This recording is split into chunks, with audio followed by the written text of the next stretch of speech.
বিসমিল্লাহির রহমানির রহিম। আসসালামু আলাইকুম রহমতুল্লাহ। আমরা বন্যা দুর্গত অবস্থায় ছিলাম।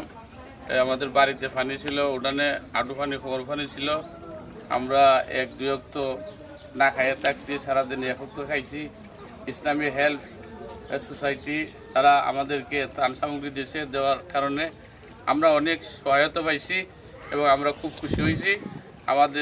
তাদের এই ত্রাণ পাওয়ার কারণে আমাদের যেমন নাকি সাঁতারে পানির তিরাস হয়েছে, এই জন্য তাদেরকে আমরা অসংখ্য ধন্যবাদ জানাই।